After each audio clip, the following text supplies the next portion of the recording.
I want to go on further and talk about what happens when you are having a counterfeit relationship emotionally with someone or spiritually with someone. Say, I never heard of that. Well, it actually can take place. So many couples who have never been involved sexually can have emotional affairs. And they can have a counterfeit emotional oneness. And that's what we're going to talk about, some of our counterfeit onenesses today, that will develop. How does it develop? An emotional counterfeit oneness can develop when you are emotional. Let's look at some of the levels of progression between a male and a female. And this will give you a little bit more understanding, all right? Let's view first the male view of dysfunctional dating. This is the male's view who's not a Christian. Some Christians, unfortunately, may think this way, but it's not a 2020 male view of dating, all right? This is dysfunctional. This is not the way we want it to happen within our 2020 group. The first thing that will happen with a male, normally, if they are a normal male, is they will strive for physical oneness. They will see the female, she will look good, and their lust or their sensual desires would be stirred up. Why? Because God put those in them. So that's why I say if it is a man who has normal manly desires, that lust will be stirred up, and their desire would be started. And because of their innate nature, God made them sexual, so that is something He put inside of them that they will want to satisfy. That's why you don't do it until you don't even want to do dating, because that desire is inside of you. And how to stop something that God put in you? How do you do that? Well, you are so bionic, you are so Superman, I guess, that you can control something that God actually put in you to happen. That is like not being realistic. God put it in you knowing that it would happen naturally, but He assumed you would have the ability and the intellect not to start it or activate it before it's the time to activate it. But here they start out with physical oneness. And they get that by compromising situations. So they take the girl out for a date. She looks so good. She smells so good. She's so cute. This usually doesn't happen that a guy takes an ugly, fat, smelly girl, and this does not happen, physical oneness. Why? Why is that? Because, of course, that doesn't activate that desire in them. They always go for somebody, usually, who will activate that. That's how you know you're approaching it wrong, first of all. If all of your motivation is because she's cute and she's attractive, then you have to say, why am I focusing on that? Not that I think you're going to have to look for the ugly girl. I don't think that's what you're going to wake up going, oh, I'm looking for an ugly girl today. No, but you have to balance out. You have to say, I cannot put all of that and my focus be only on that. Otherwise, my focus is not a balanced focus. They go from that, a guy, to emotional oneness. After they're with a girl, and they usually are physical or get very intimate with them, then they will open up their emotions. But a guy doesn't usually come up to a girl and start out with emotional oneness. Oh, bare your heart to me. Tell me all your struggles. Talk, talk, talk, talk. I want to hear it all. That's not usually a guy. A guy usually really connects with that because he's forced to. He doesn't start there.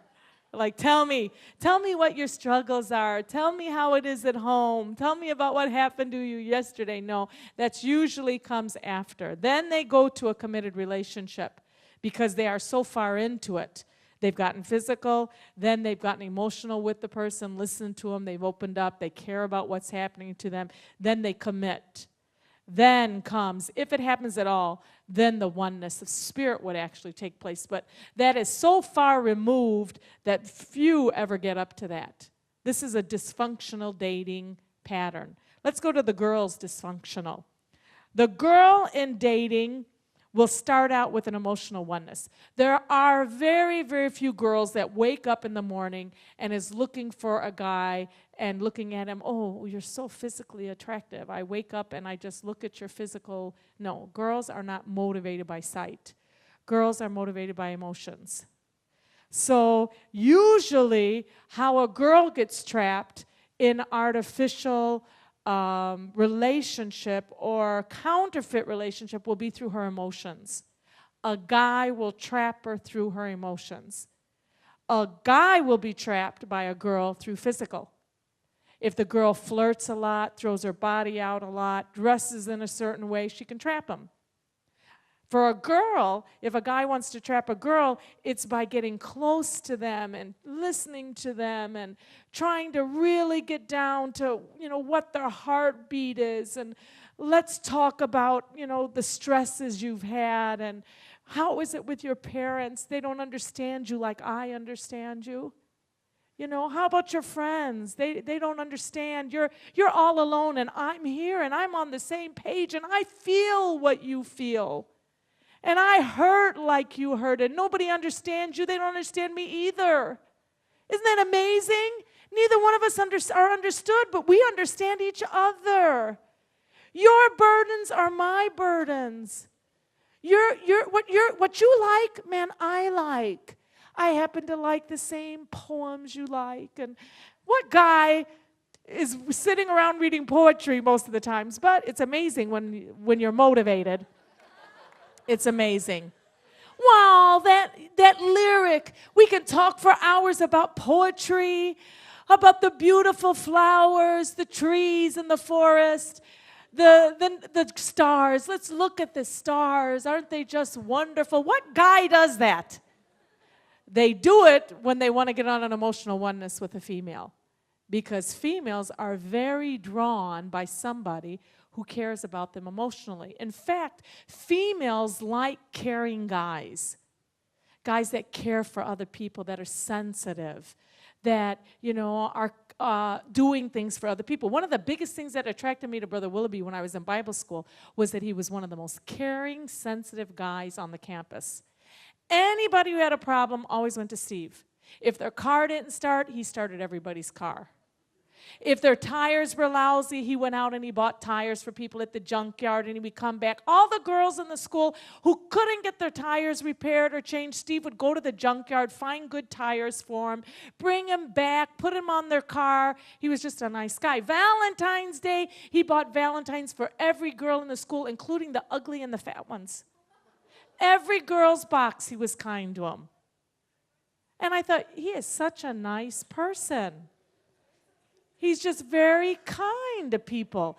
I was very attracted to that because a girl opens up to someone who is kind and sensitive and thinks of other people. And that is a way a lot of times to hook them emotionally. And some guys will use that to their advantage.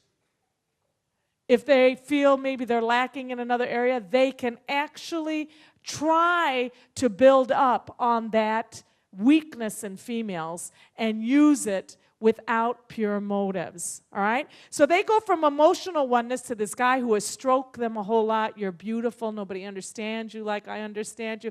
Nobody will take care of you. I will take care of you. I'm kind of like your big brother. And then they turn around and they've got fangs.